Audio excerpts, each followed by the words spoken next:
A continuación tenemos el ejercicio número 9. El enunciado dice de la siguiente manera. En un medio no magnético, recordemos que no magnético significa que la permeabilidad es la permeabilidad del vacío, es decir, mu sub R es igual a 1. La intensidad de campo magnético es, disculpen, aquí no es magnético, aquí es eléctrico. La intensidad de campo eléctrico es E igual a 4 seno de 2pi por 10 a la 7t menos 0.8x en dirección z voltios por metro. Determine, parte A, la permitividad relativa y la impedancia intrínseca del medio. Parte B, la densidad de potencia promedio de la onda. Y parte C, la potencia que cruza 100 centímetros cuadrados del plano 2x más y igual a 5. Resolvamos el ejercicio. Vamos a traer la expresión de campo eléctrico.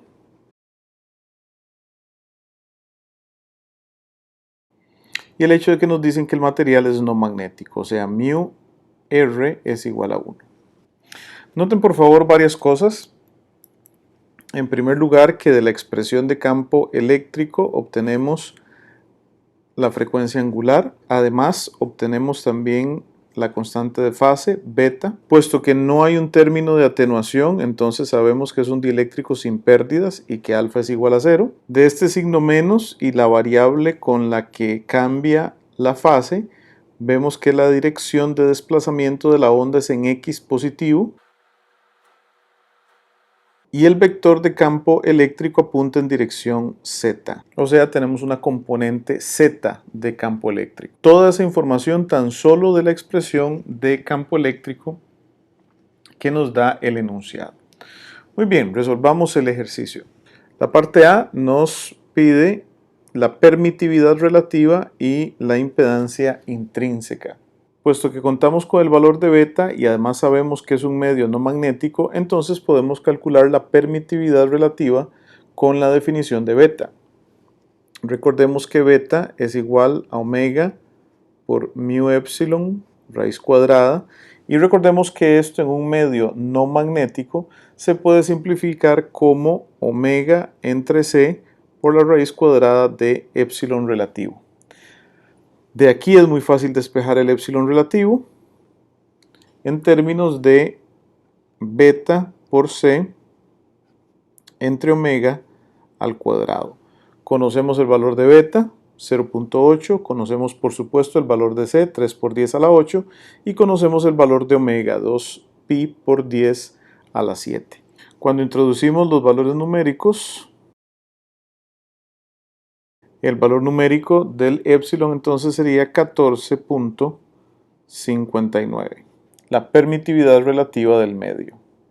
Un razonamiento similar podemos seguir para encontrar la impedancia intrínseca. Recordemos que eta en un medio sin pérdidas está dado por mu entre epsilon raíz, que para un medio no magnético nuevamente es igual a la impedancia intrínseca del vacío entre la raíz cuadrada de la permitividad relativa. Ya calculamos la permitividad relativa y la impedancia intrínseca del vacío es 120 pi. Entonces la impedancia intrínseca del medio sería 120 pi entre raíz cuadrada de 14.59. Esto da como resultado 98.696 ohmios. La parte B nos solicita la densidad de potencia promedio de la onda. Eso significa el vector de Poynting promedio. Recordemos que hay varias maneras de calcular el vector de Poynting. Podríamos calcularlo de una manera larga a partir de la definición del vector de Poynting, E cruz H. Puesto que tenemos E, podríamos encontrar fácilmente el vector H, hacer el producto cruz. Eso nos daría el vector de Poynting, y luego sacar el promedio como 1 entre t, la integral de 0 a t de E cruz H de t. Ese, sin embargo, es un camino muy extenso. Ya nosotros tenemos una expresión para la densidad de potencia promedio en un dieléctrico perfecto que habíamos encontrado en clases. Habíamos visto que el vector de Poynting promedio en un dieléctrico sin pérdidas es lo mismo que la amplitud del campo eléctrico. Observen que en este caso la amplitud del campo eléctrico es E sub z sub 0, ¿verdad? Porque es una componente en z de campo eléctrico, esto al cuadrado, dividido entre 2 veces la impedancia intrínseca del medio. Tenemos que ponerle aquí la dirección al vector de Poynting promedio. Pero eso es muy fácil. Recordemos que la dirección del vector de Poynting coincide con la dirección de desplazamiento de la onda, y de la expresión de campo eléctrico ya vimos que dicha dirección es x positivo. Entonces esta dirección de vector de Poynting promedio es x. Por supuesto, watts por metros cuadrados. Así es que numéricamente esto sería 4 al cuadrado 16 entre 2 veces 98.696 en dirección x, que es lo mismo que 82.733 en dirección x miliwatts por metro cuadrado. Finalmente, la parte C nos pide la potencia que cruza 100 centímetros cuadrados del plano 2x más y igual a 5. Para encontrar la respuesta de esta parte sería bueno que ilustráramos lo que está ocurriendo. La situación que se nos presenta es la siguiente. Acá tenemos un eje coordenado, dirección X, dirección Y la dirección Z sale de sus pantallas hacia ustedes.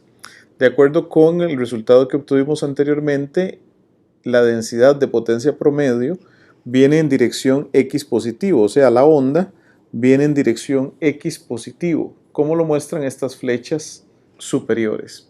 Y esta es la vista superior del plano 2x más y igual a 5. Como vemos, el plano corta los ejes y va a captar la densidad de potencia promedio que se dirige hacia él.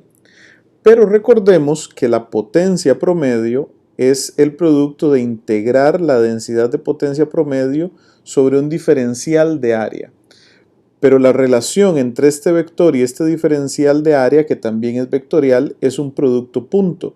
Eso significa que es diferente de cero únicamente sobre la componente de la normal del plano, que es paralela a la dirección de desplazamiento de la densidad de potencia promedio, mientras que es cero a lo largo de la componente que es perpendicular a la dirección de desplazamiento. Así es que para poder encontrar la potencia que pasa por 100 centímetros cuadrados de este plano, necesitamos determinar este vector normal. Para eso espero que recuerden su curso de cálculo superior o álgebra lineal, donde nosotros podemos encontrar el vector normal a un plano a partir de la ecuación del plano. Si la ecuación del plano es 2x más y igual a 5, entonces el vector que estamos buscando, unitario normal a ese plano, sería 2 en dirección x más 1 en dirección y dividido entre la magnitud, que sería 2 al cuadrado más 1 al cuadrado, que es 5, y luego raíz cuadrada. Este es mi vector normal. Entonces ya puedo plantear la potencia que cruza el área que me dan de ese plano. La potencia sería 82.733 en dirección X miliwatts por metro cuadrado, que multiplicaría, o que haría un producto punto más bien, con 100 centímetros cuadrados, es decir, 100 por 10 a la menos 4, y este vector unitario, 2 en x más y entre raíz cuadrada de 5. Como podemos ver, la densidad de potencia promedio, al operarse con un producto punto con este vector normal, únicamente va a ser diferente de cero cuando se opera con la componente en x, mientras que cuando se opere con la componente en y va a ser igual a 0. Por lo tanto, la potencia que estoy buscando es para un total de potencia que cruza esos 100 centímetros cuadrados de este plano de 739,986 microwatts. Por favor, noten aquí un par de palabras de advertencia. Primero, observen que tuvimos que recordar cómo es que yo obtengo potencia a partir de una densidad superficial de potencia. Además, tuvimos que recordar que lo que relaciona esta densidad espectral con el diferencial de área, con el pedacito de área, es un producto punto. Además, tuvimos que recordar cómo obtener el vector normal de un plano a partir de su ecuación. Eso no es teoría electromagnética. Eso es cálculo vectorial, que es por supuesto tener necesario a mano en estos cálculos. Y finalmente, puesto que no nos daban las coordenadas X y Y sobre las cuales integrar, sino que simplemente nos daban la magnitud del área a través de la cual queremos hacer el cálculo, entonces no fue necesario hacer la integral propiamente, sino que nos quedamos con el valor de los 100 centímetros cuadrados, pero sí es necesario hacer el producto punto, de lo cual sobrevivió únicamente la operación con la componente en dirección X, que es la que coincide con la componente de la densidad de potencia promedio que le llega a este plano. Por favor, asegúrense de entender bien este problema y cuál fue el razonamiento detrás de la solución, porque es importante saber cómo integrar los diferentes conceptos, tanto de teoría electromagnética como de cálculo superior o álgebra lineal, en fin, cálculo vectorial, para poder resolver este problema.